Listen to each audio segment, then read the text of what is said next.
नमस्कार दोस्तों।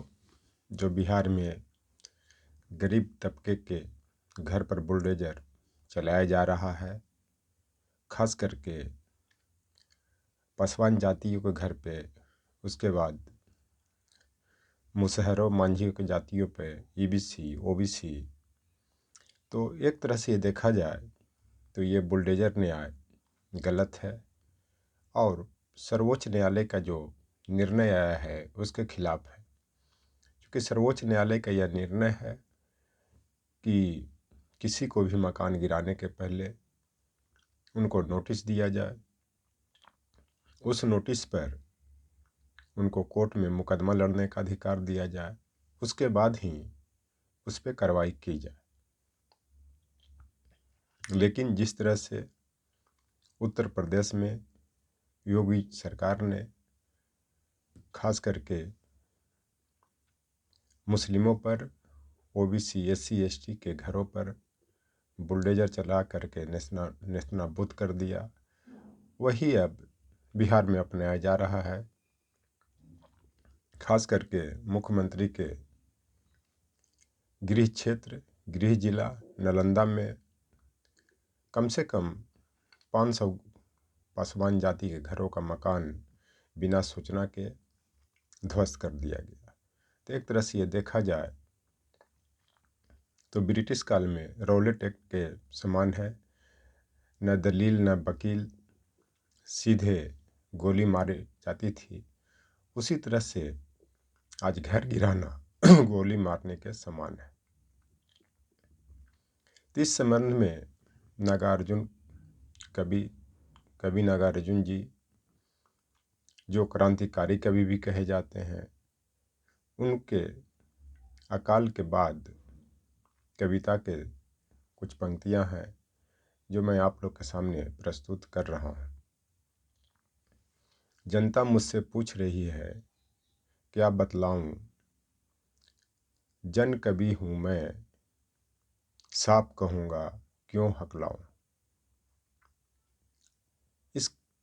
इन पंक्तियों का तात्पर्य है कि जनता आज इंडिया अलायंस के नेताओं से पूछ रहा है कि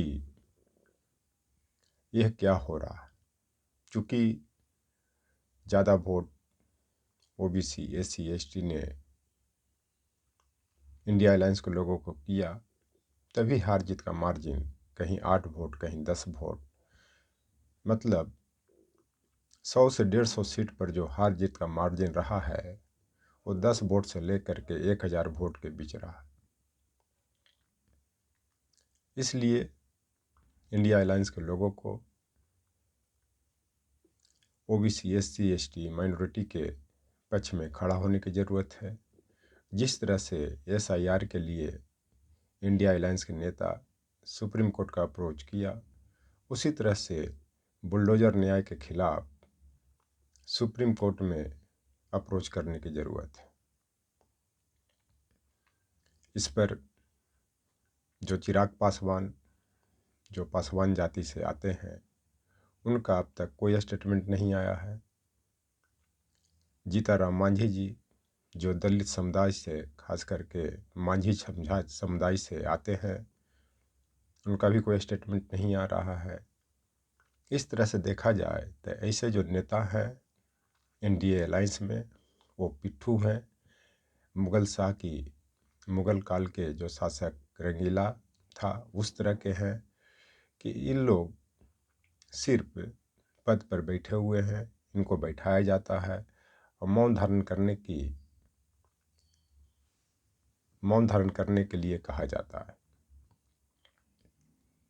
है। लेकिन ये जो बुलडोजर जो चलवा रहे हैं, उनको यह सोचना चाहिए कि आज देश में जिस जगह भी कहीं बसा हुआ है, क्या वो सब सही बसा हुआ है। क्योंकि मध्यकाल से देखा जाए तो सामंतवादी व्यवस्था में या उसके बाद ब्रिटिश काल में जमींदारी व्यवस्था में ज़मीन किसकी थी। लेकिन जो अमीर वर्ग के लोग, उच्च वर्ण के लोग, शहर की ओर माइग्रेट किए, कस्बे की ओर माइग्रेट किए, तो उनका भी ज़मीन का पेपर सही तरीके से नहीं मिल सकता है। लेकिन उन्होंने पैसा के बल पर, साम दाम अर्थ दंड भेद के बल पे उन्होंने अपना पेपर बना लिया। चूँकि 60 के दशक में उनके जातियों का, उनके वर्गों का बिहार में शासन रहता था, जिसके सहयोग से उन्होंने अपने ज़मीन संबंधी पेपर को मजबूत किया। लेकिन 90 के बाद जब लालू यादव जी की सरकार बनी बिहार में, तो ओबीसी, ईबीसी, एससी, एसटी ने भी शहर की ओर, कस्बों की ओर, छोटे मोटे बाज़ार की ओर, जो गांव के नज़दीक पड़ते थे, उनके समीप आए, ताकि उनको रोजी रोजगार के लिए, व्यवसाय करने के लिए दुकान बनाया जाए, जिससे उनका आगे का जो दिनचर्या है, रोजगार मिल सके। जिसके परिणाम स्वरूप उन्होंने वहाँ अपना मकान बनाया। 90 के बाद, उसके पहले भी, खास करके जब जेपी आंदोलन शुरू हुआ, तो 80 के दशक से ही लोग इधर आना शुरू किए।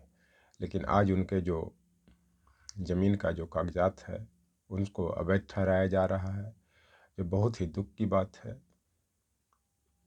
क्योंकि अगर आप अवैध ठहराएंगे तो सबको कागजात को आप अवैध ठहराए।